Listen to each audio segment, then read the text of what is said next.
Hey everybody, I hope that you had a good turkey day. I tried to record outside today, but it was too windy, so I have sought refuge here in the garage. Have you ever learned a lesson in stages, but the stages were like decades apart? So today's reading in day 3 about feelings brought up something for me. About 20 years ago, I lived in upstate New York, and I was driving around one day, and I was listening to the radio. I think it was like This American Life or something.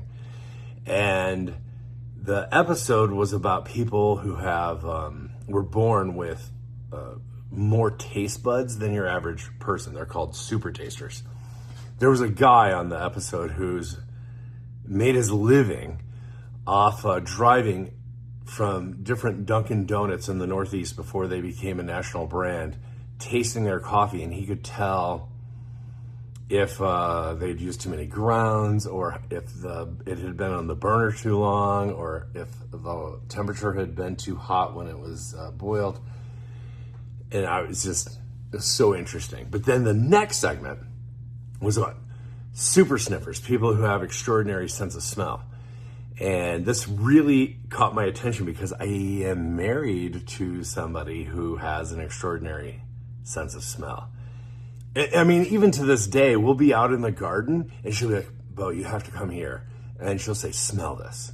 And I'll smell it. It'll have the faintest of like maybe sugary, I don't know, floral something.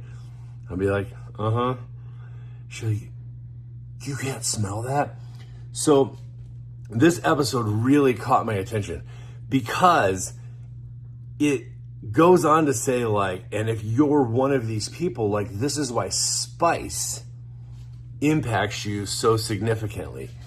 And I realized, like, I always made fun of, like, her German heritage, that, like, ketchup was spicy. But the truth is, after listening to this episode about taste buds and sensors, in smell, I realized people experience the world very differently. And it's genuine. I mean, something that's like 1 on a scale of 10 spicy to somebody is like 7 to someone else.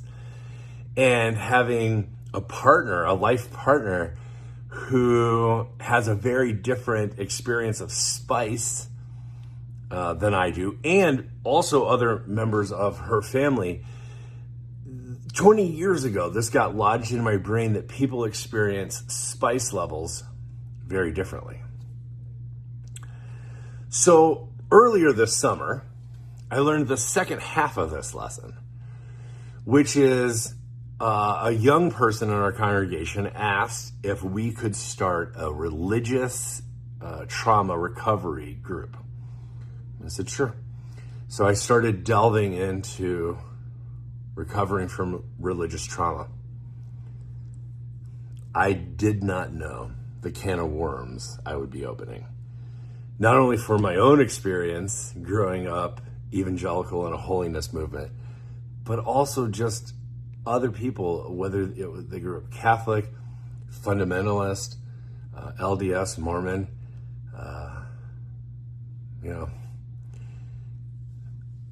So one of the things I've learned is you can have a youth group, say a junior high youth group of 15, 20 kids.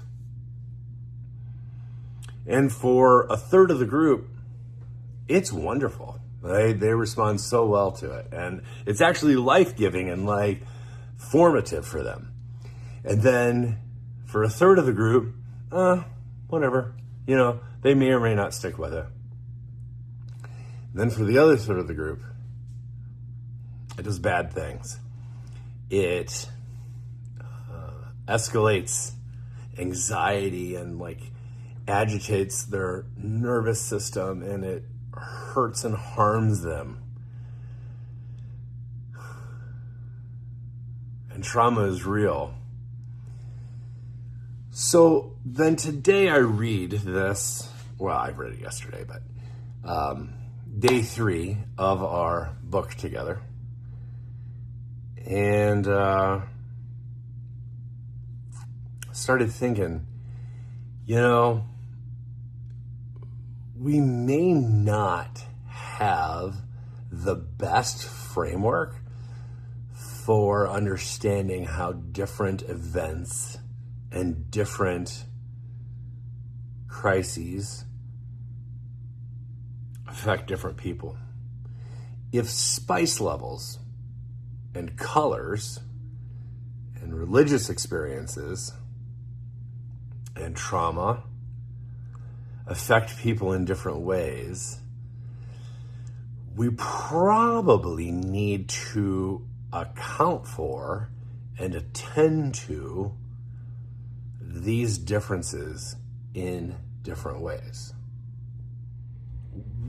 What it got me thinking of is, say you had 5 or 6 friends, you're all watching the same news program. A story comes on about suffering somewhere in the world. Out of those 5 or 6 people, you're probably going to have between 4 and 8 different reactions, different experiences. Somebody's going to think, oh, thank God I'm not there. And the other person's going to think, oh my goodness, should we do something about that? And somebody else is going to think, oh, that reminds me of something that happened to me when I was younger.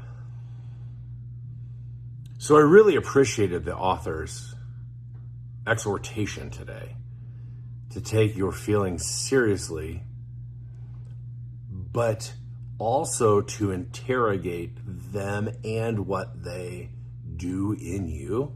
I thought that was a unique type of wisdom, or maybe a needed type of wisdom if it's not unique.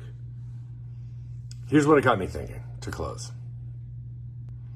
I wonder how big of a difference it would make if those on the conservative side of the spectrum and the liberal side, if both of them agreed, if we could come to some agreement in this culture of confrontation, the argument culture of animosity and finger pointing and escalation and victim blaming and all this stuff that gets us so agitated and has us so inflamed. If we could come to one common agreement, I wonder how big of a difference it would make. Which is that in this outrage culture that social media doesn't help but only inflames, what if we owned our spice level, our trauma response, like how it impacted us as an individual? But we also acknowledged that not everyone experiences it the same way. So for instance, if I was talking to someone who was more left-leaning than I was, and they were just outraged about something, right? And I said, but honestly, in a heart of compassion, right? Because I'm primarily talking to Christians here. In a heart of compassion, to say, why does this upset you so much? And they might say, well, it's so wrong. No. I agree with you that it's wrong. Why are you so upset about it? Like, why are you experiencing this at a spice level, like this spice level? And then for the person who's more conservative than I am, to say, like, I hear that this is spicier to you than it is to me. I just wonder if we reframed the context in which we have these exchanges as spice level or trauma response, if we somehow integrated, whether you call it a sliding scale or a gradation, however you would frame it, if it would be good for us to acknowledge that different people experience, because otherwise, here's what happens.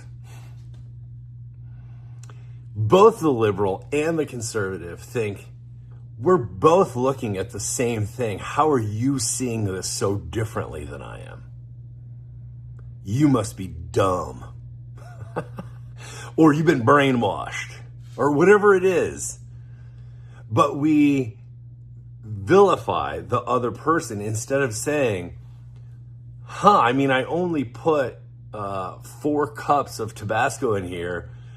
I could use 7, but like you're sweating and want ice water and feel like your mouth is going to fall off. So apparently we are experiencing this differently.